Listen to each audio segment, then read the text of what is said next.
Hello, welcome to this online training module on technology options for clean energy solutions offered by under the Smart Energy Solutions for Africa, SESA. I am Emmanuel Michael Beriza from the Urban Energy Solutions team of UN Habitat. In this short video, I'm going to highlight to you what clean cooking fuels are, the cooking devices, but also the practices. The clean cooking involves using cleaner fuels and also cleaner efficient cook stoves, for example. And the solutions for cleaning also comes within the devices, but also the fuel types. And you might want to know that the cultural aspect is very important because in some cultures, people tend to say eating food that has been cooked by firewood is much, delicious than the other. So again, the enabling environment to support the clean cooking solutions is also paramount.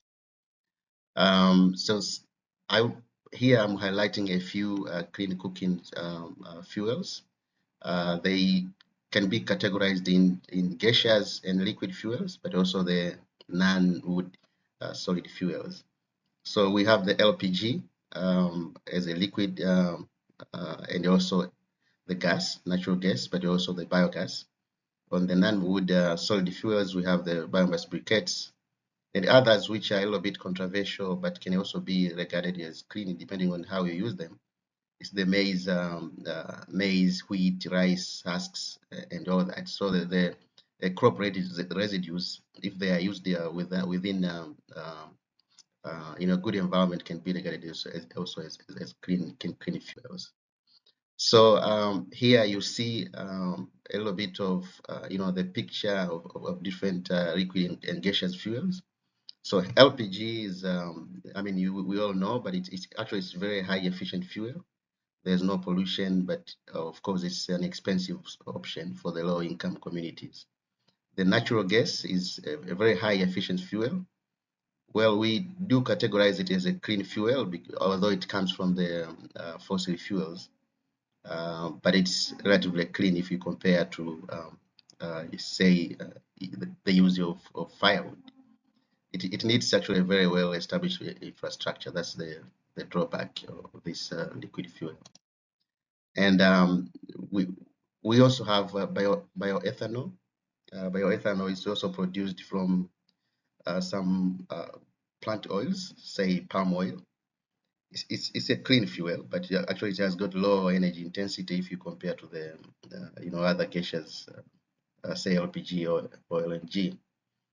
And sometimes it can also evaporate, and in other occasions it can also, because it's alcohol, can also be prone to being used as a liquor. So there has to be some chemical processes that made to make them not suitable for being used as a liquor. And we have biogas. Biogas is also made through the anaerobic processes. You put some biodegradable feedstocks. Typically, people do use cow dung, for example, and the other human remain. Other animal remains. But also, if you use, other waste like waste from the market, for example, that can also be used to produce biogas. The good thing, it does not pollute in an environment. It produces methane. Methane is also, it has to be handled with care because it's also having high concentration of greenhouse gas emissions. So on the non-wood solid fuels, we have the biomass briquettes. This is produced through the biochar processes. It has got high energy content than the normal wood or traditional charcoal. Of course, there is also an argument as it requires, the energy leakage to process the same can also be a counter argument, but it's regarded as clean energy fuel for cooking. And electricity also is regarded as clean. You can use, or sometimes we say e-cooking. where we use use the hot plates or using the induction methods, can be very clean if it's the source of electricity is also a cleaner source like renewables rather than the fossil fuels. The cooking, as I have highlighted a few options for, I mean, the fuels. So they have different efficiencies. I mean, efficiency matters a lot when you talk of which fuel to use. And as you can see here, the gaseous fuels have got very high calorific value, which is the amount of energy one can get from 1 kilogram mass of a particular fuel. So this is a very important issue to understand, and as to why some fuels are not even very much preferred as opposed to the others. There's also solar thermal, the use of parabolic solar cooking, where you concentrate direct sunlight to a particular focal point, and then you tend to put a pot. It has to be painted black so that it can be able to absorb heat enough to cook some food. Of course, the drawback of this method is that one has to be cooking from outside, and in that case, I guess it's better suited for some type of food which does not require someone to be there on the time. Same, say you put on your beans and then you can do other stuff.